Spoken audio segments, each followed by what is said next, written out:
Hey everyone, today we're going to dive into the most important room in your entire home, your bedroom. We're going to talk about how to transform it from a place that might be secretly causing you stress into a real sanctuary for rest. We've got some key principles you can literally apply tonight, so let's get right into it. So let me ask you a question. Could your bedroom, the one place you think of for peace and quiet, actually be the source of your restless nights? It's totally possible that the way it's all set up is working against you, kind of on a subconscious level. I mean, really think about that for a second. You spend a third of your life in this one room. That is a huge chunk of your time. The energy in this space, what Feng Shui calls qi, it should be feeding you, nourishing you, not draining you.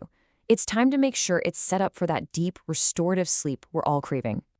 Okay, so where do we even start? We start with the single most important principle in bedroom Feng Shui. Seriously, this one change can have the biggest impact of all. It's called the command position. So what is the command position? It's all about putting your bed in a spot where you can see the door, but you aren't directly in its path. Now, what's so cool about this is that it taps into this deep, primal instinct for safety. See, when you can't see the entrance, your nervous system stays on this low-key alert all night, which is just terrible for real rest. So let's look at this side by side. On the left, that's the ideal setup. You've got your headboard against a solid wall. That gives you support. And you have a nice, clear diagonal view of the door. Perfect. Now on the right, these are the common mistakes you want to avoid. Being directly in line with the door. They sometimes call this the coffin position, which sounds dramatic, I know, but it's where energy just rushes in and out too fast. And you also want to avoid being right under a window, because that creates this kind of unstable energy right behind your head. But what if your room is small or just laid out weird, and that ideal position is impossible? Don't worry, there are some really great fixes.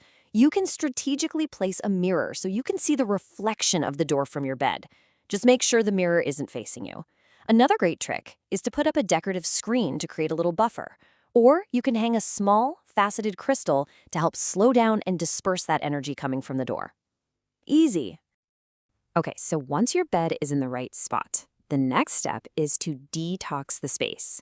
We need to find and remove all the things that are actively blocking or messing with that calm energy we're trying to build. First up on the chopping block, electronics. A TV in the bedroom creates this really active, overstimulating energy. It's the total opposite of the restful energy we want. The same thing goes for your work laptop and papers. They just blur that line between your work life and your rest life. And your phone, that blue light, the notifications, it's all so disruptive. A super simple fix is to just move it across the room. You'll still hear your alarm, but you won't be tempted to scroll all night. Next up, let's talk about mirrors. A mirror facing the bed is a huge feng shui no-no.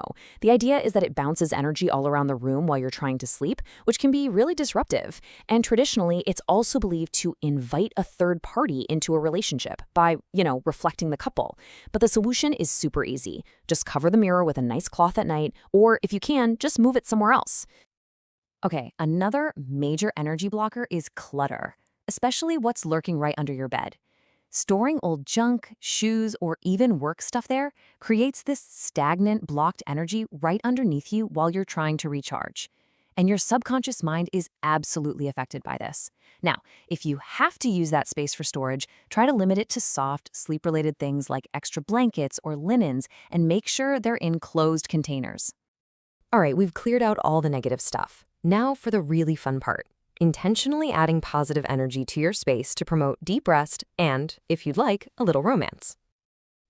Color has such a profound impact on how a room feels. For a bedroom, you really want calming, soothing colors, so think warm earth tones, soft greens, gentle blues, or maybe some muted pinks. You'll want to avoid colors that are too stimulating, like a bright, fiery red, or even a stark white, which can sometimes feel a bit cold and clinical. So, to really enhance that relationship energy, the core idea is simple but so powerful. Everything in pairs. This just reinforces that feeling of balance and partnership, and it works whether you're in a relationship or you're hoping to attract one. So where do you actually apply this principle? Let's get specific. To do this, first you need to find your relationship corner. It's actually way easier than it sounds. Just stand at your bedroom door and look into the room. It's the far right corner. That's the spot you want to activate with pairs. So 2 nightstands, 2 lamps, maybe a pair of matching candles. You just want to avoid having only one of anything, and definitely move any photos of just yourself out of this particular corner. Phew, we have covered a lot, right? So let's boil it all down into a really quick, practical audit you can do the second we're done here. Okay, let's walk through this together. First thing, your bed placement. Is it in that command position with a solid headboard? Next, take a peek under your bed. Is that space clear? How about electronics? Are they minimized and kept away from where you sleep? Glance at your mirrors. Are they positioned so they don't face the bed? Now think about that relationship corner. Is it feeling balanced with pairs of items? And finally, just look at your colors. Do they feel calming to you? This list right here is your roadmap to a perfect sanctuary. So, as we wrap up, I want to leave you with this question. Look, you don't have to do everything all at once. What is the one simple change from everything we talked about that you can make in your bedroom tonight to start sleeping better and feeling more supported? Just pick one thing, do it, and see how the energy starts to shift.